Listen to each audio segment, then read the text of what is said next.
are with the cooking channel's Judy Ju, and today we are learning all about kimchi. So for the uninitiated, what is the very basic of what kimchi is? Well, kimchi is Korea's national dish. It is always on the table, breakfast, lunch, and dinner, and a lot of times Koreans will say that they haven't felt that they've eaten unless they've had kimchi. And it's part of Korean culture and life and everyday eating. And so what are the basics of kimchi? Because obviously there's an array, we have an array of kimchi in front of us here. We're at New Wonjo, but what is the basic kimchi?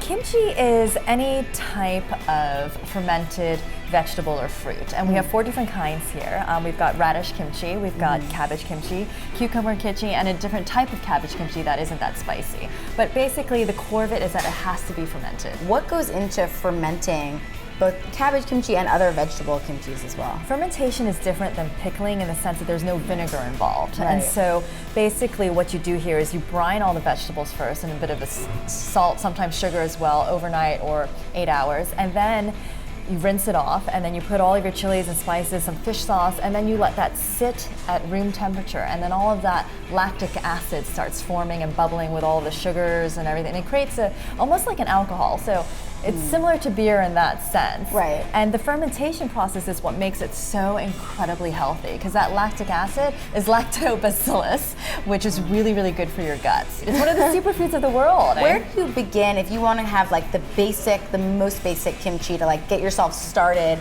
like on the kimchi path? I would say one of these two on your kimchi path. If you're a kimchi version, you want to go down the kimchi path with Korean food, either the cabbage kimchi or the cucumber kimchi. I find that the cucumber kimchi is almost easier for a lot of my non-kimchi eating friends, just because it's so similar to a pickle, and everybody knows what a pickle is, and it's crunchy, has a lot of the same flavors, except it's got a little bit of heat and spice. And what do you pair kimchi with? You know, you see it on tables, you can just eat it plain, but obviously people eat kimchi with everything. So how do you pair kimchi with a meal? 1995 Super Tuscan. blow your palate away. You'll be like, wait, what am I doing? Yeah, no. A good beer. Don't make kimchi with your delicate wines. Exactly. You know, it is a side dish.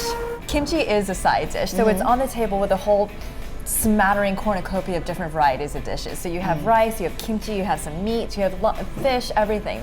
The Korean table is full of small little dishes, and that's how you eat. So kimchi is always one of those dishes.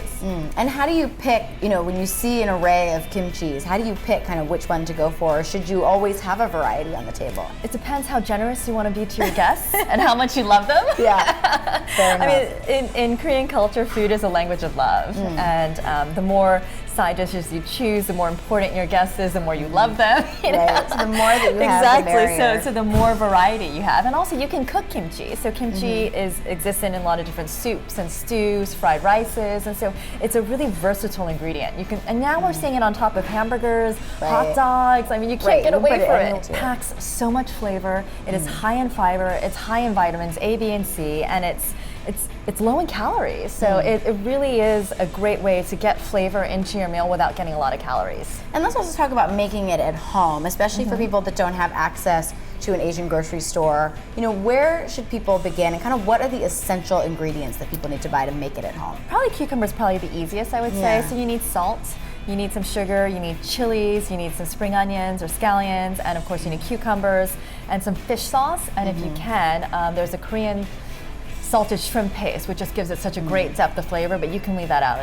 in case you can't find it. And especially garlic, and ginger. A lot of garlic. And for people who might say, well, you know, I have Thai fish sauce at home, or I have Vietnamese shrimp paste, you know, can you throw in those different types of ingredients? Definitely. Thai fish sauce is a little bit different than Korean fish sauce, but it works, it's fine. And I think that you can have many different varieties of kimchi. Officially, I think there are 187 official types. Wow. And that's not even including, though, what everybody makes at home. Right. So it's like a spaghetti sauce. Every mom, every grandmother has their own recipe, and it's the same with kimchi. And every kid is like, that one's the best one. Exactly. So maybe like the Vietnamese / Thai / whatever kimchi becomes your next heirloom in your family. Well, thank you so much for teaching us all about kimchi here at New Wonjo. Really appreciate it. I love this restaurant. I know. Thank you. Thank you so much.